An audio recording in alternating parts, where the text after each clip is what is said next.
Not that radio didn't always suck, but radio music really sucks now. It's speaking to a different generation. That's the thing. It's like, what's it saying? If it's speaking to a different generation, tell me what it's saying. It's from my understanding, it's vibing.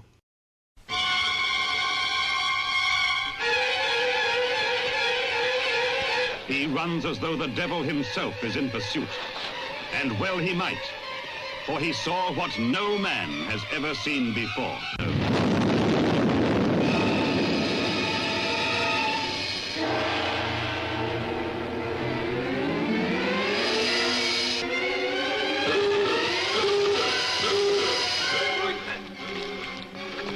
It's on its way. The man on the main gate had it just like the others. It's coming in on the west side. Look!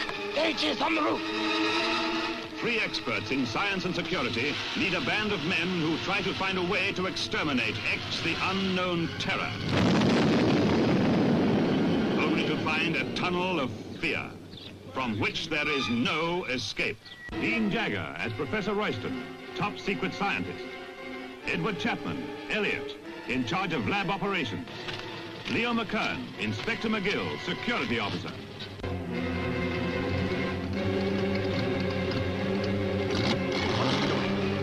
Peter!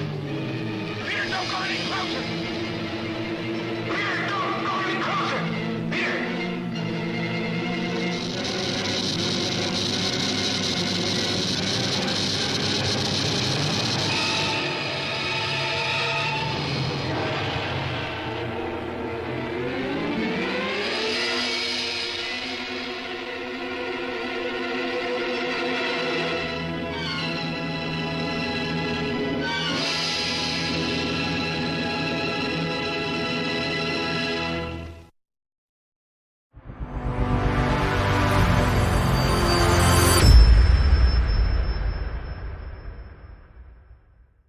Welcome back to Geek Channel 8. I'm Eric. And I'm John. Dear God, season 4, episode 8 of Succession. I don't recommend watching it at 1 a.m. My nerves were shot by the end of the episode. I couldn't get to sleep afterwards. Also watching The Last Drive-In, the Joe Bob Briggs special. And I was actually really happy because they showed the Mutilator on there. And I just worked on the sequel last year. So when that was over, they were giving a shout out that saying, hey, there's a sequel that's done. And maybe there might be a streaming service looking to send it. So I was like, oh my God, did we just get distribution on their show? Nice. I plan to go to the drive-in tonight. Nice. So it's the first weekend the drive-in is open this year. It is a double feature. Fast X is the first feature. All right. Cocaine Bear is the other film. I love that double billing right there. Is that not a great double billing? That's drive-in for you, right? That is drive-in. Ultimate drive-in, yes. And I have been watching The Diplomat. Kerry Russell is a foreign service officer who becomes the ambassador to the UK during a crisis. It's great, but I can only take it in doses of 1 or 2 episodes a night. And now I really want to see Kerry Russell getting attacked by a bear. So that's why I'm going to Cocaine Bear. And I had seen all the Fast and Furious films up until they spun off Hobbs and Shaw, and I did not watch that one. I still haven't seen that one. So I'd seen up through 8. And then I said, okay, well, if I'm going to go see Fast X at the drive-in, I got to watch F9, the Fast Saga, or whatever it's called. The Fate of the Furious. Fate of the Furious was before that. Oh, no, yeah. Good God. Yeah, what is it called? Yeah, because Fate, they shot part of that in Cleveland. I remember that. Yeah, you guys, I'm jealous of all the films you get nowadays in Hawaii. Like when I was there was no work to be had. F9, the Fast Saga is what it's called. Title. Yeah. I have to say that F9 is probably the weakest. There's a low bar. It sounds like it, yeah. There's already a low bar with the Fast and the Furious franchise, but the stuff is like more ridiculous and more unbelievable. A lot of stuff just doesn't make sense.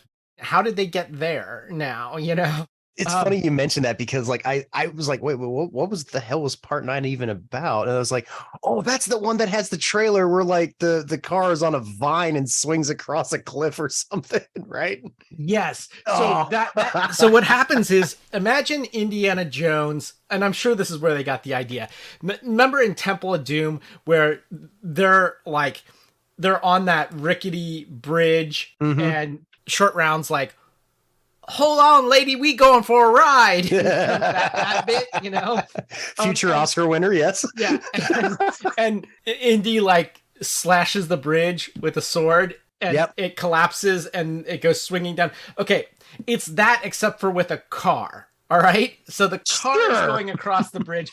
Now, that would be fine except for that the bridge has been cut at one end and they're falling, yet the car is still driving vertically up the bridge and like goes up in the air and like lands on the ground. All right. And so like it's stuff like that. And then people will fall from like the top of a skyscraper, but as long as they land on a car, they're okay. Yeah.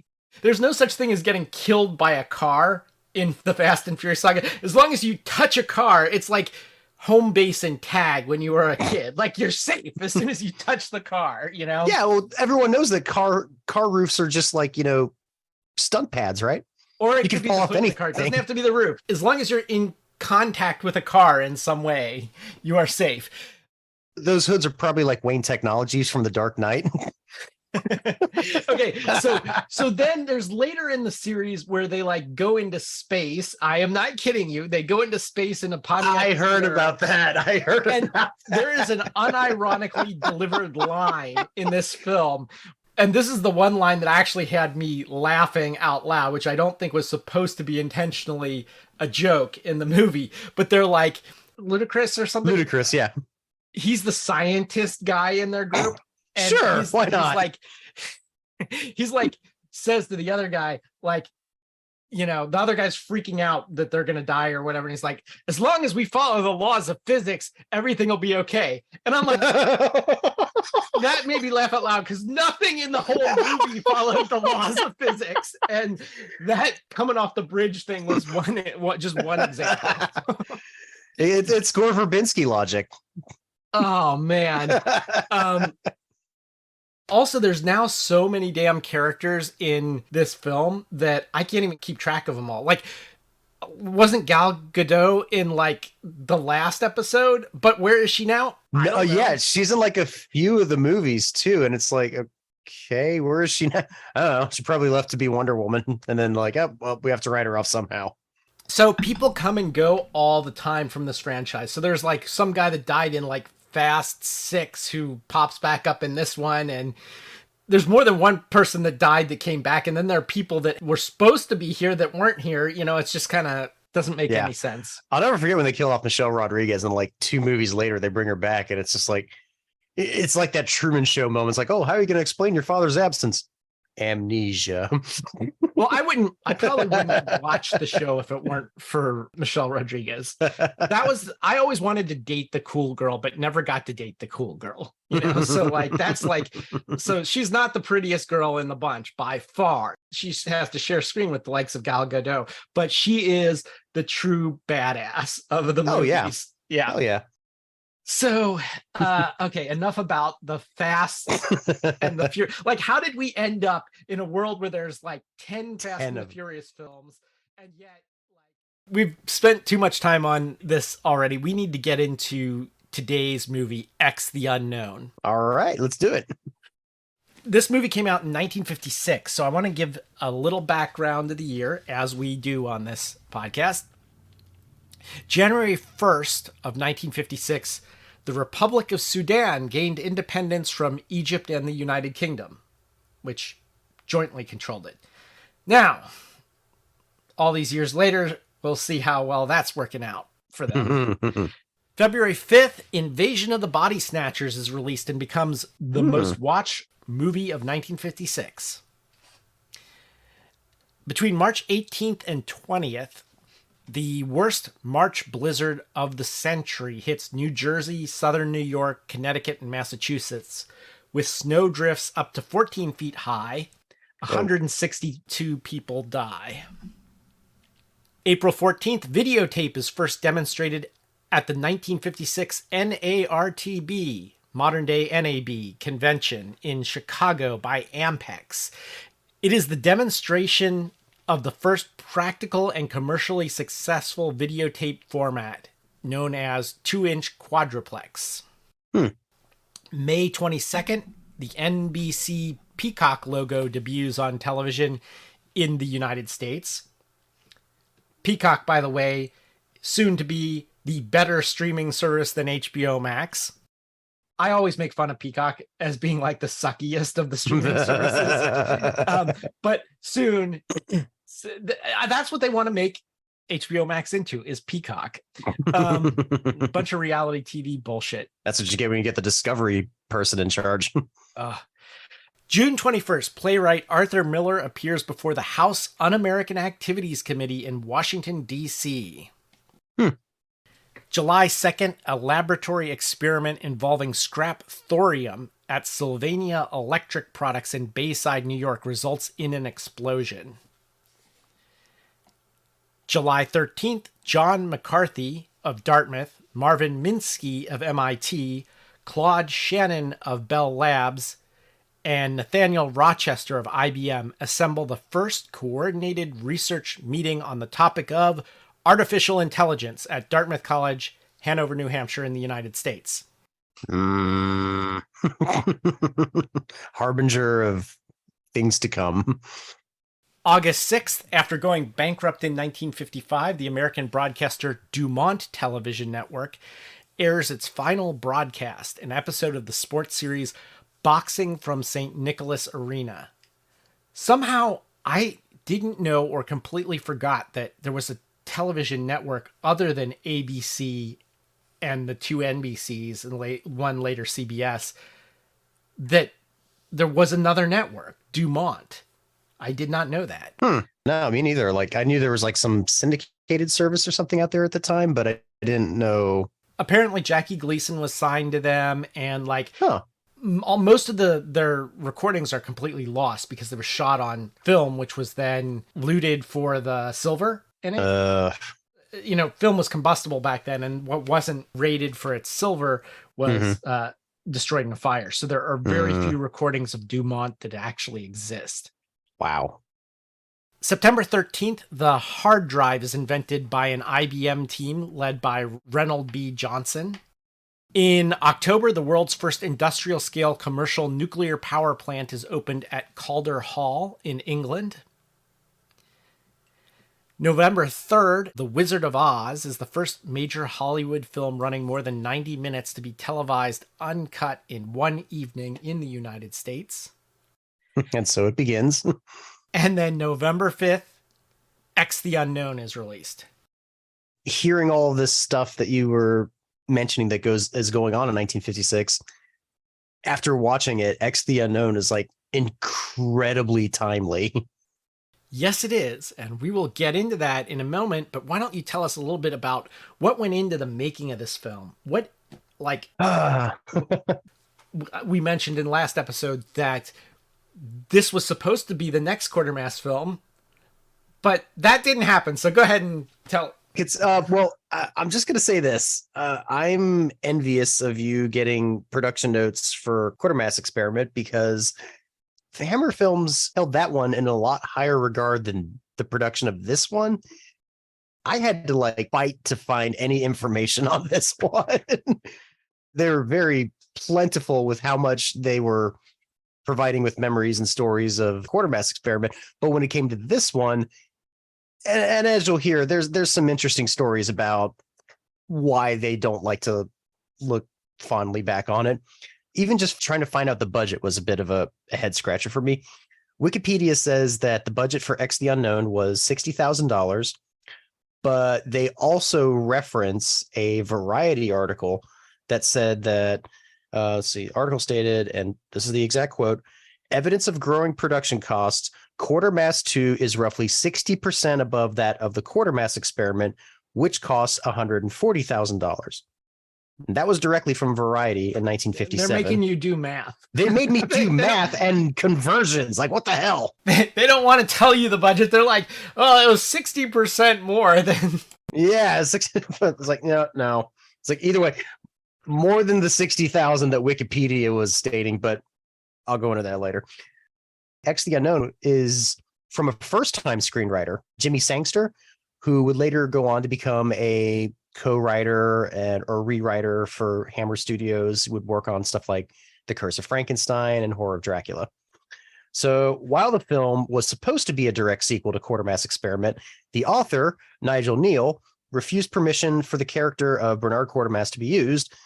The character was changed to atomic energy scientist Dr. Adam Royston, played by Dean Jagger, which was funny because we had a little bit of a topic talking about Bernard Quatermass's portrayal in the film in the last one, where I liked it. I was like, yeah, I can see why the author is upset, but you kind of like the Captain Kirk aspect of him. And I was like, well, that would come around to bite them on a sequel here. Brian Dunleavy. We'll talk about Brian Dunleavy versus Dean Jagger, who plays Adam Royston. Anyway, continue. Okay. So, and again, when you mentioned Arthur Miller appearing before the Senate committee, there was also a director who had to relocate to the UK just to find work. His name was Joseph Lucy, who began filming X the Unknown, but as production went on, he was replaced with another director, Leslie Norman. There are two reasons that have been given for it. The first one was he fell ill and needed to be replaced. But the other one was that the star, Dean Jagger, refused to work with them because he was placed on the Hollywood blacklist.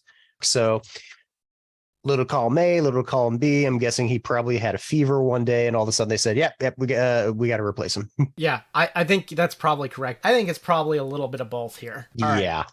But the director they replaced him with, Leslie Norman, he didn't have very good of a time either. He wasn't excited about working on the project. He took it just because paycheck. That was literally it.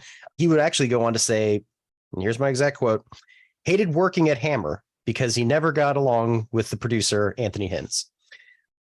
As other stories went on, you'd find out that, man, Dean Jagger just did not like working with people, did he? Jagger did not like working with him, but also other crew members didn't like working with him, and the heads of Hammer didn't like working with him. So, from what I've heard, he was one of those directors that used profanity, shouted through a megaphone all the time. And that's just not the way the Brits do things.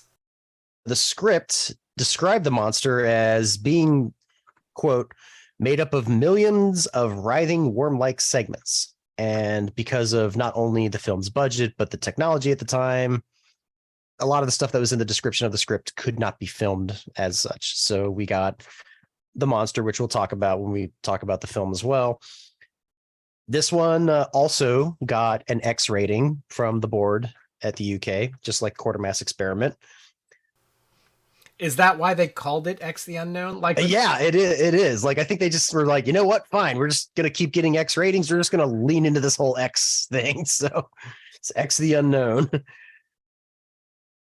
You said, what was it? X the Unknown was released in November of 56? November 5th. Yeah. November 5th. Okay. It was actually supposed to come out that March of 1956 because RKO was in their final stages and they were about to completely go under. They were hashing out like the distribution rights between Warner Brothers because X the Unknown got distributed in the United States by Warner Brothers. Honestly, between the fact that it had like two directors, two distribution companies, it's a marvel that this movie was as successful as it was, or just was as good as it was. Speaking of Quatermass Xperiment, that was the last film under their deal with Robert Lippert. So they were finally free of that deal, and they were going to get a major U.S. studio to distribute them, RKO. And then suddenly RKO is bankrupt. Since RKO actually funded, I want to say they funded 60,000 or 30,000. Either way, they covered enough to make sure that they had a U.S. star in the role, which was Dean Jagger. He was like 6 years off of winning a Best Supporting Actor Oscar for 12 O'Clock High. And I think And a lot of people also might know him as well, as he was the Major General from White Christmas. So Okay. Yeah. this is the first time like I watched one of these movies with my wife. She sat and watched. Was like, hey, I know that guy, because she loves White Christmas. Yeah. I don't want to talk about White Christmas because it snowed here this past week. So for those who don't know, I'm in Vermont. White Christmas, the whole plot of the film's about, is it going to snow in Vermont? Okay. Right now we're recording this thing and it's almost Memorial Day here, and it snowed a few days ago. We still have the heat on in our house here, and it's like middle of May, and it's And It's you're cold. in Kentucky. yeah, exactly. Yeah. Let's get into this film itself. It opens on the moors in Scotland, and there's this army unit learning how to detect radiation with Geiger counters, which makes sense given the time. You know, it's like, this is going to be the new truth about war. You know, this is about 10 years after the Hiroshima bombing. So this is the new reality that soldiers need to train with this. And there's one soldier who's, you know, not the greatest. So they like tried to skip him. They're hiding this little radioactive marker, and then the soldiers have to find it, you know, using the Geiger counter. And like, everybody's like, okay, we'll do this last one. And while they're not paying attention, he finds a reading which is nowhere near where it's supposed to be. So finally they go check his Geiger counter, and in fact it is working. Then there's an explosion and the ground opens up. And thus begins the film. And thus begins the film. They have to quarantine the area, and they call in the American scientist, Dr. Adam Royston. He's the chief atomic scientist working at the Lockmuth Research Lab in Lockmuth, Scotland, which I don't know if it's a real place, but I'm guessing it is. I don't know. I wrote it down as cabin with a pane of glass. It might be real for all I know. I noticed in the very beginning of this movie, they thanked the War Office. And I think they had real soldiers and stuff like that. So I can only assume that their research lab was also real. I don't know. But it does look really like a cabin. Dr. Royston is essentially Professor Quatermass under a different name. Remember, they had changed him to a doctor in previous versions of Quatermass Experiment script, and then changed him back to a professor. So Dr. Adam Royston, this time played by Dean Jagger. Fans sometimes refer to this film as Quatermass 1.5 because for all intents and purposes, it is a Quatermass film. Right. There's, aside from the character not being called Quatermass, everything, it looks and talks like a Quatermass film. It's Never Say Never Again. It is Never Say Never Again. It is. The only thing that makes it different from that is that Never Say Never Again had the original guy come back, and this is like a new guy. True, right. So, when Royston arrives, there's no longer a radioactivity, which is very strange because you would expect if there's radioactivity in the area, it would continue to remain. It's supposed to linger, yeah. Yeah. There's just this bottomless Y-shaped crevice in the earth. They should have had like an extra split just to like seal the X home there. Yeah, that would have been great. That night, there's two boys, Willie Harding and Ian Osborne, and they're like daring each other to go through the woods to this like haunted tower. And there's supposedly a guy named Old Tom that lives there, who's like, you know, crazy old dude, you know. And Willie sees something horrible and Ian runs away. So the boy is taken to the hospital and they're trying to figure out what happened to him. After questioning by Royston, the other boy reveals that they were going to this tower. So he goes to check out the tower. He finds there is a sample container from his workshop. Oh, I should mention the workshop, the lab. He had these little erector samples. set things, yeah. It was like an erector set. That's exactly what I thought it was. It was like, oh, it looks like he's got an erector. He's got an erector set where he like uses a little pulley to drop his sample into like the lead case and all that. they call it trinium. I think it's supposed to be tritium, which is an actual radioactive element. Right. Some sources refer to it as tritium. Some refer to it as trinium. Mm-hmm. I think they were saying trinium. But I heard trinium too, like with an N instead of a D. I was like, either they just made it up or they meant tritium and it was an error. Yeah, still sounds better than unobtainium.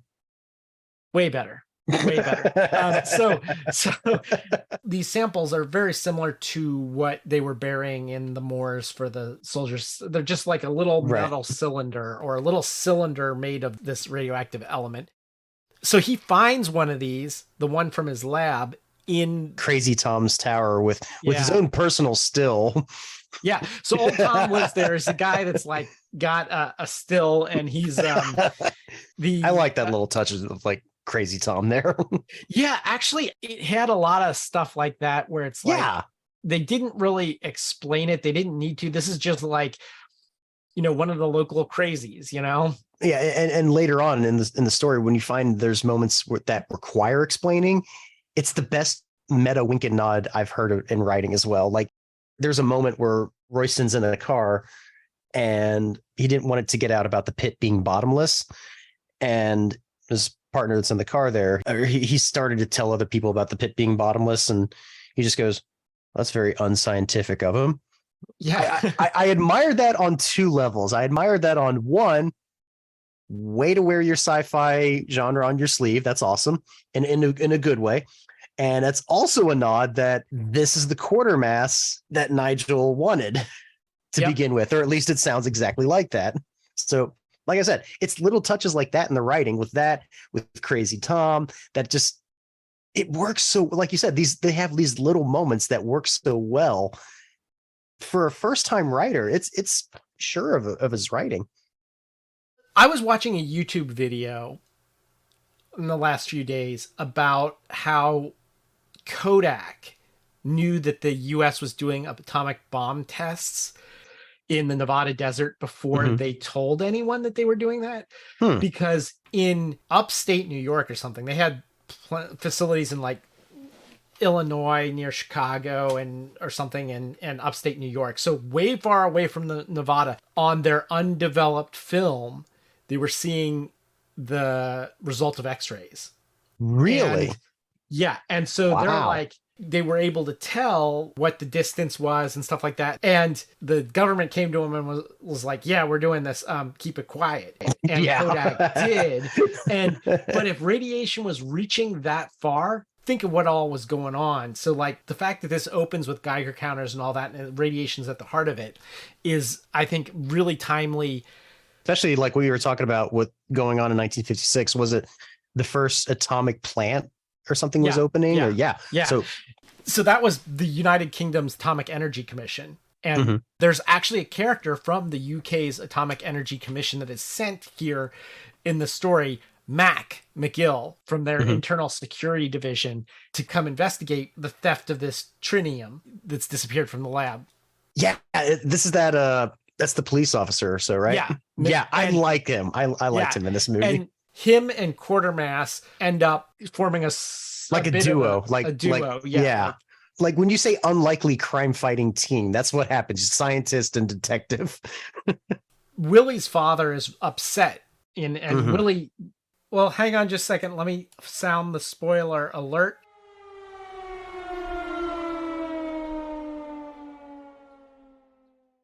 The kid dies, which is like, whoa, one of those moments. Yeah.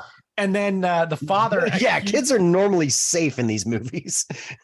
Yeah. So like for a sci-fi film in the 1950s, for like a kid to die this early in the movie, especially, you're like, whoa. It's the equivalency of killing a cat in a movie today. Yeah. So the father accuses him of letting off bombs you can't control. To me, that line is a lot like what was going on, because, they didn't know what the result of some of these bombs were going to be. I remember when they let off like the H bomb or something, they thought that they might like set the stratosphere on fire. Like, Yeah. there's like a really small chance that might happen. Well, like how small? Like really, really small. Well, like, we might burn up this atmospheric layer that's covering our planet with this bomb, but we got to try it. Yeah, so that's what gets me. It's like they did it anyway. It's like even if the chance is like 1%, half of a percent, it's like that's too high a percentage chance of destroying the whole world. That is why I will always, like, if I have to list my favorite sci-fi films, I will always list Jurassic Park in there for the one line. Yeah, but your scientists were so preoccupied with whether or not they didn't stop to think if they should. That's not only sci-fi in a nutshell, but that's also how many things have happened nowadays because of, and again, as 1956, the first meeting about AI. Yeah. Yep. So moving on, the kid dies. All right, so the kid dies. The father accuses them of letting off bombs they can't control, and Adam Royston says, "We only try to create, not destroy." Right. Meanwhile, there's a nurse and an intern who decide to use the radiation room to like meet up and have their secret. Yeah, to have their hookup. Yeah. And I'm like, okay, like, oh my God. Of all the places, you could have picked, By this point, I started questioning, was it standard practice to deal with any levels of radiation and not have a suit? I think that actually a lot less was known, especially by the general public, about radiation at that time. Okay. I think, so they'll have it behind like a little barrier, but they won't be wearing any protective gear or anything. It's just like that thin little layer of glass in front of Dr. Royston's experiment there. It kept reminding me of that Robin Williams punchline when he went in for like his CT or his X-ray or whatever. It's like, and they hand you a tiny little bib for your balls. Meanwhile, the doctor goes behind 4 feet of concrete and just goes, "It'll be fine." They're like making out, and then like the always bad sign in horror film, and this thing blobs in through the HVAC system or something, and I like that description. It blobs in. Yeah, and then he basically melts away, which is really cool. What they did was when we say melt away, like close up of the face melting to the bone away. Yeah, they covered his face in a wax mask of himself, and they put that on his face, and then they had little heating elements embedded in the wax, and they turned them on so that it literally melted the wax away, and it looks like his face is melting. Super cool. That was one of the things that got him an X rating. Oh yeah, easily got. When you read the video nasty list and you realize why there's a movie on there, and you see, oh, this scene, that would be the scene as to why. Because again, my wife watched it with me. After that happened, I looked at her, I was like, yeah, the 1950s weren't ready for this level of gore in a movie. Adam knows that this stuff has the properties of like oil. It's some kind of liquid or viscous fluid kind of thing. Or mud. Well, later on we find out it is in fact mud. Which I thought was kind of cool, radioactive mud, because I could almost believe that, Yeah, absolutely. Like the thing in Quatermass Xperiment was from space, and I guess I could believe that, because it comes from space, it could be anything. But like the idea that radioactive mud exists, I could believe that actually exists. Like if we were to dig down through the Earth's shell, I feel like if we ran into radioactive mud, it would be like, oh yeah, that's a thing. That's a thing. Now, exactly. Would it actually blob after people and seek out more radiation and whatever? I don't know. But Royston, there's one part where he just jumps to this conclusion way ahead of everything. He's like, he's like, obviously, these underground life that we have no conception of, and it's it's a different form of life, and then he says, if anyone can come up with a simpler theory, like you just said the most complicated thing I can think of, And meanwhile, you have doughy glasses guy that's over there going, "Are you serious right now?" And then not in so many words, but yeah. Right. One of the quotes that Royston says is, "It's a particle of mud, but by virtue of its atomic structure, it emits radiation. That's all it is, just mud. How do you kill mud? Yeah, I like that line. That's one of the great lines in this. Oh, and before that, I also want to write down one of my other favorite like little screenwriting moments when he's talking to like the detective, his other scientists, and all this. They're gathering. He's trying to understand, and he throws out that wild theory right before he does it. The other scientist goes, "Don't explain it to me like I'm a schoolboy. We know what this is." It's like, okay, well, fine. He's about to go right to it, but then the detective goes, "Yeah, I wasn't that bright in school, so please explain it to me." I went, "I don't want to tell and not show, and I just want to cut right to it. But then again, I know I need to, so I'm going to have both characters explain why I'm explaining." I love that little moment. It's just such a nice touch. There's another moment like that I thought was great too, where, you know, they come up with what they've got to do and everything. And the army guy is talking to the other army guys, and he's like, it's Major Cartwright. And he's talking about this. He's like, you know, this Royston chap, brilliant, of course, I'm sure. But the trouble with these scientific types is they can't see the easy way out of anything. It's got to be complicated if it's going to work. He knows that it's a formless thing. It can take on different kinds of shapes. 2 more soldiers are killed while guarding it. Mm-hmm. Adam realizes that it needs radiation to exist. Due to the development of nuclear power, there's been radiation above ground that it can get to sustain its life. So where is their radiation? Well, the next closest radiation is their research facility, which houses a cobalt bomb, which I don't know if that's actually a thing, but it sounds like a thing. It could be a thing. That's what writers go with. It could be a thing. They want to find it first. They take volunteers. Someone's got to go down into the pit to investigate it. This is where William Lucas, known for Portrait of Allison, Solo for Canary, and Curtain of Fear. Okay. So he basically volunteers to go down into the pit. So they set up this winch and they slowly lower him down. Except at one point when the 2 guys operating the winch just like forget their job for a split second. Yeah. And he goes like plummeting down. But then of course, but he survived that. As he's going down, he passes like a skeleton. Mm-hmm. And so we're like, okay, there's the remains of one dead person. One of the soldiers. So it's like, I had a moment of like lost skeleton of cadavra, you know, but then I realized that it had killed the soldiers and it would have like taken all their flesh. So I'm like, okay. Yeah. I mean, did it to the guy or the intern or whatever. So yeah. So I sleep now.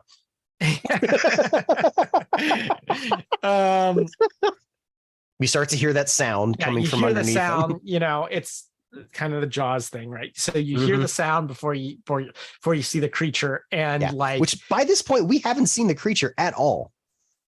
Yes, that is correct. We have not seen the creature. That's again, like Jaws. That's like standard now for monster movies. I don't know if it was standard then, but it makes sense not to reveal, because once you've revealed it, it's like that's that. You know, you're going to be stuck with it for the rest of the film. You know, it almost attacks him, but then the winch guys are pulling him up, and like it's chasing him coming up. There's a moment of like, is he gonna make it? And when they get him up, the Major's like, just concrete over the whole thing. You know, I'm like, that's just shooting like flamethrowers down there, or blowing it up and just dumping concrete over it. But they're like, they think that they'll break through it again. Dr. Royston does, and Mac. Yeah, Mac and Adam think that. This is one of the parts where I'm like, well, you know, if it was going to break through again, wouldn't it break through nearby where it's like regular dirt and not concrete? Right. Right. Like it split through the earth already. I mean, why would concrete seal it up? But I think that was their point. Concreting over this doesn't matter. It already knows there's radiation on the surface. It's going to break through in a different spot. Meanwhile, there's some people who, in the days before GPS, we used to have to use a map We would drive. Yep. So and Yep. you get lost sometimes. So there's people, they got lost and they pulled over and they're looking at this map. And those are like early MapQuest, right? yeah. And they get completely dissolved by the creature. That is my favorite Mac moment in the film. He goes to investigate something, and then this other officer in the background is going, "Oh, it's people being burned," and he stops right at the door, turns around, is like, "What was that?" He's like, "Oh, just some stuff about people being melted or whatever." It's like, "I'm gonna take that call. I'll be right back." Yeah. That was the moment that sold me for. I was like, "I love this guy." Wasn't there a scene where they were both on the phone at the same time? Yeah, they were both on the phone. Like, he couldn't have heard what he was saying. I thought that was a really interesting scene, by the way, because it's very confusing when two people are talking at the same time. We try to avoid it on this podcast, but we do it all the time. Sorry. But like on in the movie, there are two different people on the phone talking to other people at the same time. And so somehow it works. Somehow it works. And you can only catch part of each conversation at any given moment because you're trying to focus on one or the other. But you're getting little bits of both. So it's kind of cool. It was like something I've never seen ever in any other movie. There's a lot of use of phones in this. And the one thing I really liked is every time you knew something was about to happen at that location, you'd always hear, "Sorry, the lines are really bad." Oh, yeah. Yeah. Which, yeah, we're still dealing with that now. Like every time I log on to Zoom, it's like, "Oh, can you hear me? I can't hear you." But so you can only imagine what it was like in the early days of telephones. Especially when you got like giant radiation interference coming by it as well. They find out that it is heading for the facility, so they order an evacuation. Basically, what's going to be in the path from that split to the facility. Right. And so all the people are going to, in the US, it would be a civil defense shelter. In this, it's like a chapel. Mm-hmm. They're trying to figure out what they're going to do while everybody's hiding out in this chapel. There's some incidences at both the lab where like a guard is big, killed. Giant lab, yeah. And there's also an incident near the chapel where a little girl goes out and... When we saw that Willie didn't survive, that's what got to my wife. The mother runs inside the building, leaves the little girl out there. The girl goes to the wall, and we're like, well, first off, the mom, not a good mom. Second of all, we know this writer's not above killing kids, so I actually am terrified for what could happen to this kid. So what you guys have to understand is I don't have kids. John and his wife have a little girl. We do. She's probably about the same age. Well, she's 9, but yeah, okay. But you do identify with that stage. It's like, oh yeah, I remember that stage, learning to walk, doesn't know the world in front of him. Don't put your hands on that. There's germs. Don't go over the fence because there's a giant radioactive blob. When you hear, this is how radiation works, kid. Stay away from it if you don't have like multiple lead-lined suits on. Sound the spoiler alert.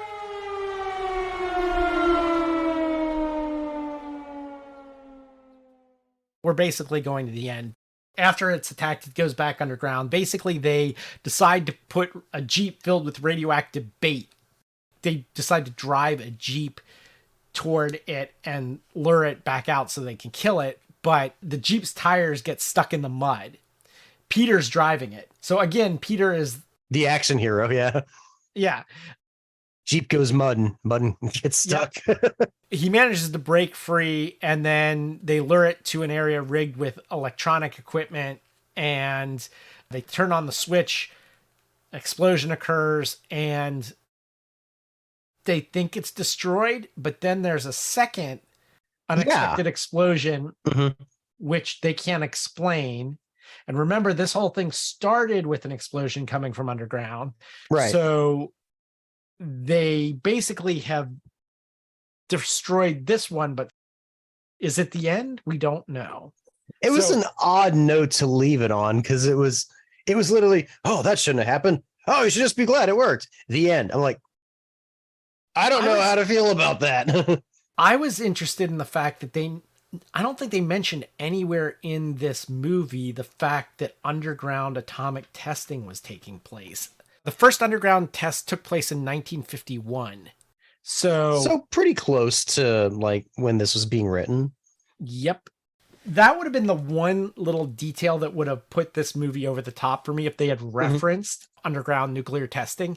And maybe they did, and maybe the UK War Office could have said, remember, they worked in conjunction with the War Office. The War Office might have said, yeah, no, you can't have references to underground testing because we don't want people to know. Right, exactly. It's just like the thing with Kodak, and when they said, oh, well, you're testing this. We are, please don't say anything. Yeah. Just for the runtime that it has, like for being close to an hour and 20 minutes, like it breezes through really well. Yeah. Overall, I gotta say, I like this better than Quatermass Experiment. Kind of, yeah, because I think what this one does better than Quatermass is it understands that the horror elements were what made it a lot stronger. They knew they had a good base with the science fiction story, but they leaned into the horror elements big time. And Hollywood has and hasn't caught onto it yet, in the sense that they know to make a profit, lean into horror. They don't recognize it when it comes to awards, though. When you mentioned, oh, this is the next film to watch in our sequence, I was excited because a couple years back during the pandemic, my wife and I watch Mojo on YouTube, and they did a thing, the greatest movies A to Z.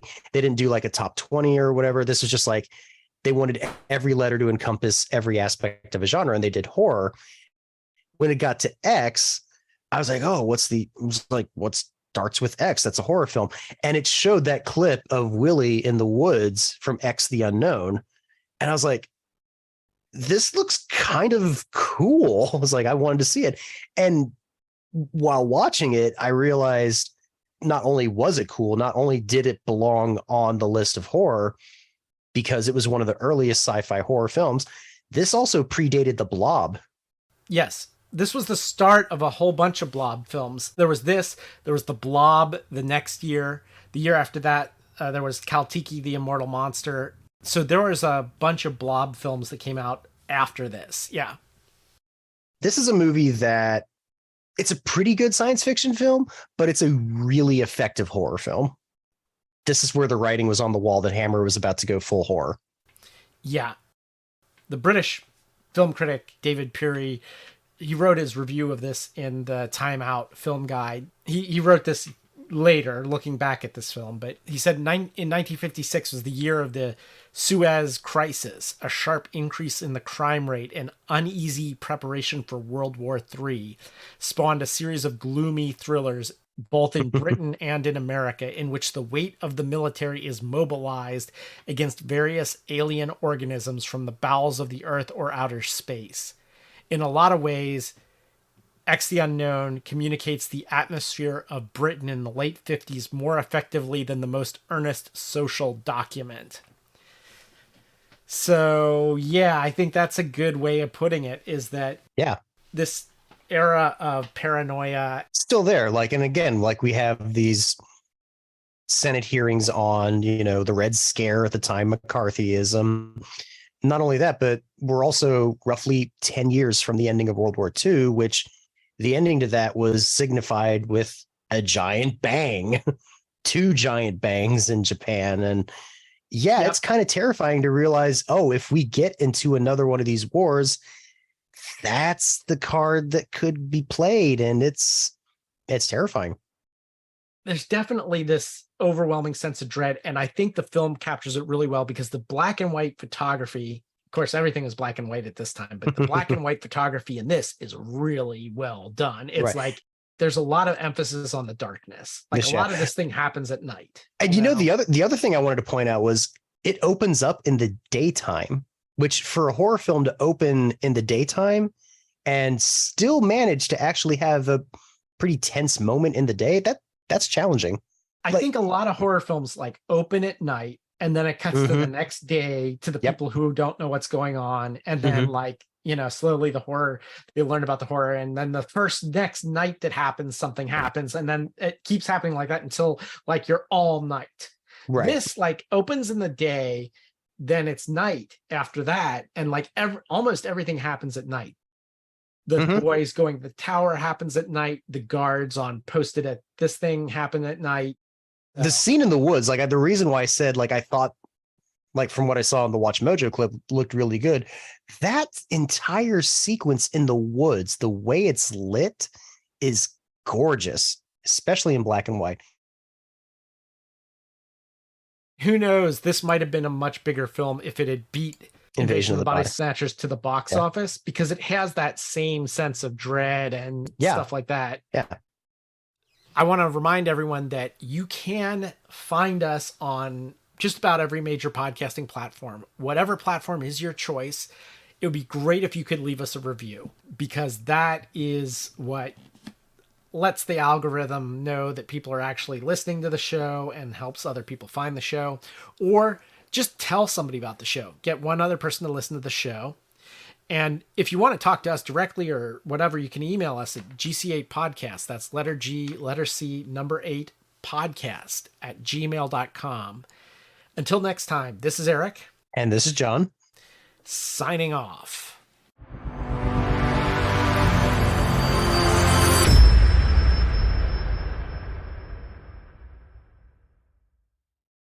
There's no such thing as getting killed by a car in the Fast and Furious saga. As long as you touch a car, it's like home base and tag when you were a kid.